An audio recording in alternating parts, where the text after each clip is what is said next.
Okay. आज हमारा topic है टाइप्स और रिप्रेजेंटेशन ऑफ रेट। ठीक है। तो फर्स्टली जो आपके रेट होते हैं वो कितने टाइप के शो करते हैं। ठीक है। तो फर्स्ट होता है आपका एक एवरेज। ठीक है। क्या होता है?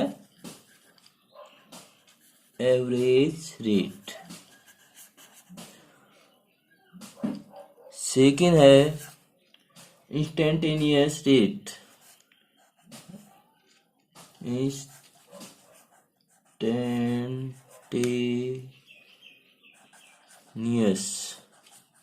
रेट।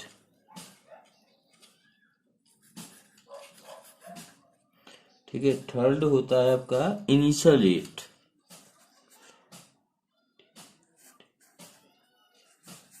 Initial rate. ठीक है। तो हम इसकी स्टडी करेंगे। ठीक है। फर्स्टली हम देख लेते हैं कि आपका जो एवरेज रेट होता है। ठीक है। तो आपका एवरेज रेट, तो एवरेज रेट को हम जो डिनोट करते हैं, जैसे आपने प्रीवियस वीडियो में देखा कि हम जब जो कंसंट्रेशन क्या कर रहे थे, माइनस कर रहे थे लास्ट टू इनिशियल। ठीक है। जैसे आपका आया था A0 एंड 80। ठीक है। तो हमने 80 से A0 को माइनस किया था। तो ये आपका किस में आता है? एवरेज में। ठीक है। तो इसे हम डेल से डिनोट करते हैं। ठीक है। तो और जो आपका रेट होता है क्या होता है? जो भी आपका कंसंट्रेशन चेंज होगा वो किसके अकॉर्डिंग होगा? टाइम के अकॉर्डिंग होगा। ठीक है। तो ये हो गया आपका। अब आपको पता है कि जब हम क्या करते हैं, रिएक्टेंट से प्रोडक्ट बनता है, तो जो रिएक्टेंट है उसका कंसंट्रेशन क्या होता है? डिक्रीज होता है और प्रोडक्ट का इंक्रीज होता है। ठीक है। तो हम इसे ग्राफ से शो करते हैं। देखिए ये। ठीक है। अब आप शो कर रहे हो किसका? कंसंट्रेशन और टाइम का। ठीक है। यहाँ आपका कंसंट्रेशन आ जाएगा, यहाँ टाइम आ जाएगा। ठीक है।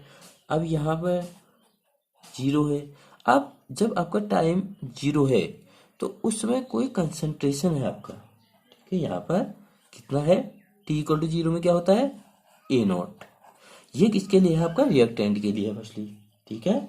ये किसके लिए है? रिएक्टेंट। तो T=0 है तो वहां पर जो आपका कंसंट्रेशन कितना है? A0 है। ठीक है। तो अब जब आपका क्या टाइम इंक्रीज हो रहा है, टाइम बढ़ रहा है, तो आपका जो कंसंट्रेशन होता है वो क्या होता है? डिक्रीज हो जाता है। तो आपका ऐसे ऐसे बन जाता है। ठीक है। अब जब आपका जो कंसंट्रेशन है चेंज हो रहा है, ठीक है, A0 है तो A0 आ रहा है, फिर इंक्रीज हो रहा है, यहाँ पर आ जाएगा। तो यहाँ पर आपका C1 है। ठीक है। कंसंट्रेशन यहाँ पे A0 हो गया। ठीक है। यहाँ पर C1 हो गया, फिर बढ़ रहा है तो C2 हो जा रहा है। ठीक है। तो अब जो C1 है तो किस समय में होगा?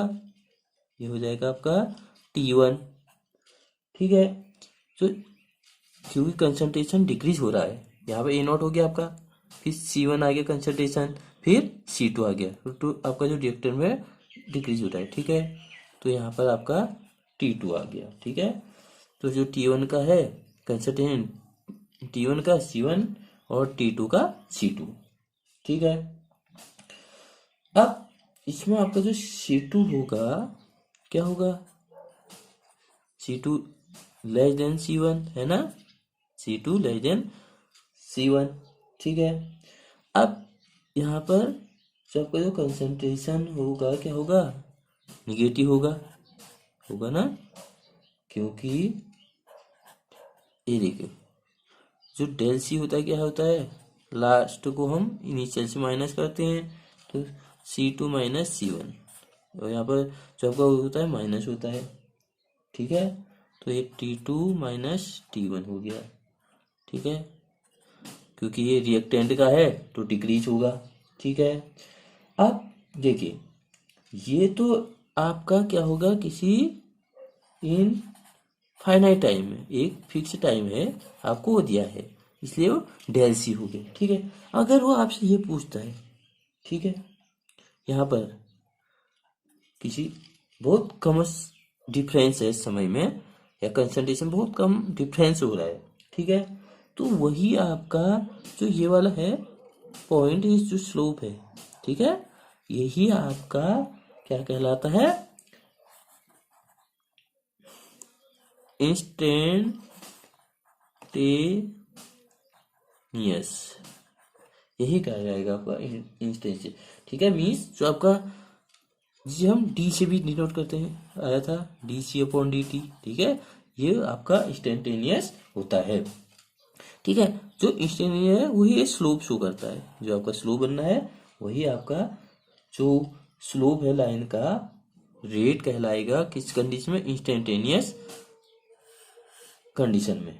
ठीक है, तो वहां पर आपका D C upon D T होगा।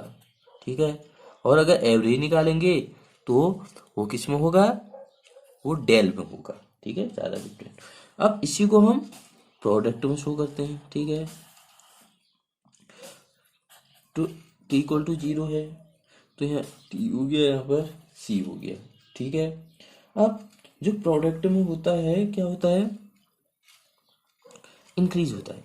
ठीक है, माना यहाँ पर आपका है, तो यहाँ पर जो प्रोडक्ट का है वो इंक्रीज हो रहा है। ठीक है, क्योंकि प्रोडक्ट में कंसंट्रेशन इंक्रीज होता है और रिएक्टेंट में डिक्रीज होता है।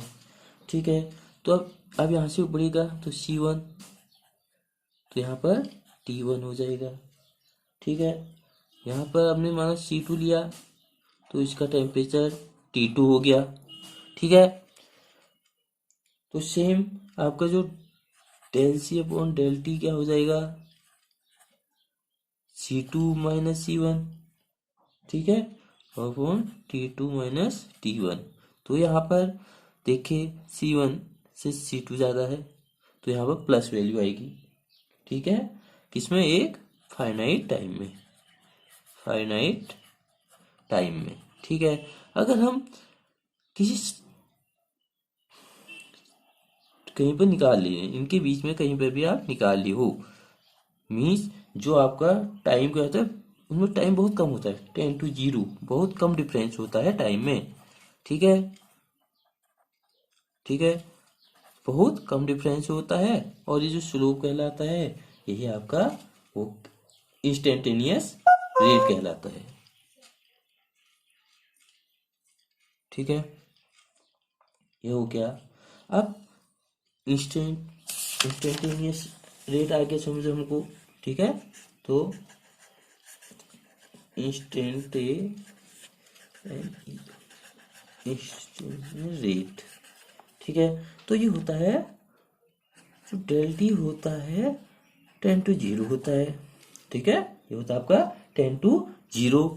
तो अब आपका जो हम अभी तक निकाले del C upon del T, ठीक है, तो इसे हम इस कंडीशन में minus D C upon D T कहेंगे। ठीक है, तो जो इसकी लिमिट होती है, इसकी लिमिट होती है डेल टी 10 to 0। ठीक है, नेक्स्ट है आपका इनिशियल रेट, नेक्स्ट है इनिशियल रेट।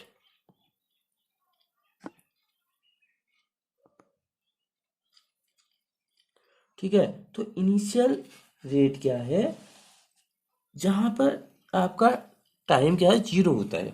ठीक है, जैसे आपका टाइम क्या हो गया, 0 हो गया, तो इनिशियल रेट जैसे आपने प्रीवियस में निकाल रखा है, तो D C upon D T, जब टी इक्वल टू क्या होगा, 0 होगा, ये आपका इनिशियल रेट कहलाएगा। इस टेम्परेचर पर जो भी आपका रेट आएगा वो आपका इनिशियल रेट कहलाएगा। ठीक है, अब यूनिट ऑफ रेट देखो, यूनिट ऑफ रेट। तो यूनिट ऑफ रेट क्या होता है?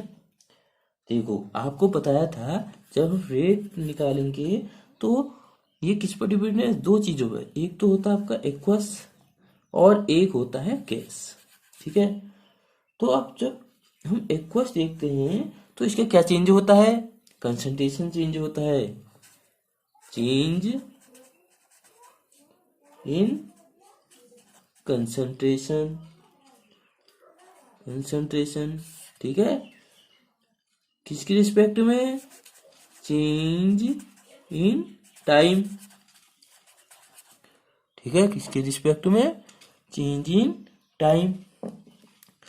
सेकेंड है, अगर हम गैसेस देखते हैं तो गैसेस का क्या होता है? बताया था, चेंज इन प्रेशर। ठीक है, चेंज इन प्रेशर किसके रिस्पेक्ट में? ये होता है आपके चेंज इन टाइम।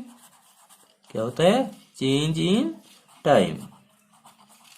ठीक है, अब जब हम एक्वस सॉल्यूशन लिखते हैं तो कंसंट्रेशन है, तो कंसंट्रेशन क्या क्या होता है? मोल पर लीटर। ठीक है, अपॉन टी है तो सेकंड, अगर आवर दिया है आवर भी दे सकते हैं। ठीक है, तो ये हो गया आपका, तो ये मोल लीटर एंड सेकंड -1 ये हो गया। अगर हम गैस फॉर्म में लेते हैं तो चेंज प्रेशर में एटीएम हो गया अपॉन सेकंड। ठीक है, तो ये आपका यूनिट हो गई। ठीक है, एक्वस सॉल्यूशन एंड इसमें अब आपको निकालना है, एक क्वेश्चन है, ये तो निकल जाएगा A plus B B gives C C plus D D. ठीक है, तो जो रिएक्टेंट है इसमें A B, product C and D. ठीक है, डिवाइड किससे करते हैं हम? स्टोमेटिक कोफिशिएंट से। तो आर ओ आर कितना हो जाएगा बताइए? आर ओ आर अगर हम निकालते रिएक्टेंट का फर्स्टली तो 1/A डी A/dt। ठीक है, -1/B D B/dt equal to, अब निकालो प्रोडक्ट आ गया 1/C dC/dt equal to 1/D। ठीक है, dt/dt। ठीक है, ये आ गया। सेम अब आप निकाल सकते हो, आपके पास है H2O2 give 2H2O plus O2। ठीक है, अब इसका निकालिए रेट ऑफ रिएक्शन क्या हो जाएगा? रेट ऑफ रिएक्शन का क्या हो जाएगा बताइए? पहले इससे लिख ले टी H2O2 कितने हैं कोफिशिएंट? 2 है, तो यहाँ पर रिएक्टेंट 1/2/dt। ठीक है, अब प्रोडक्ट है आगे आपका, तो प्रोडक्ट कितना है? D H2O/dt। यहाँ पॉजिटिव होता है एंड यहाँ पर कितने हैं मॉलिक्यूल्स? 2। ठीक है, नेक्स्ट है O2 है, O2 में कितना 1 है, तो इसे हम DO2/dt। ठीक है,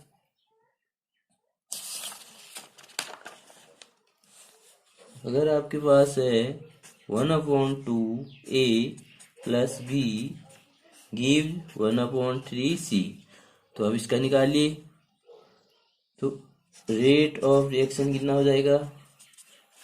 -1/1/2 DA/dt equal to DB/dt upon dt equal to 1/3 dc upon dt। आगे समझना, इसमें आपने इसको डिवाइड कर देना है। अब ये 1/2 है तो 2 ऊपर चली जाएगा और इसका 3 ऊपर चली जाएगा, तो हो जाएगा 2d a अपॉन dt, ये माइनस आएगा, ठीक है, db अपॉन dt, ठीक है। सेम ये ऊपर चले जाएगा तो 3dc अपॉन dt, ठीक है। तो ये आपका रेट ऑफ रिएक्शन आ जाएगा, ठीक है। अब नेक्स्ट में देखेंगे हम ऑर्डर ऑफ रिएक्शन, ठीक है। ओके।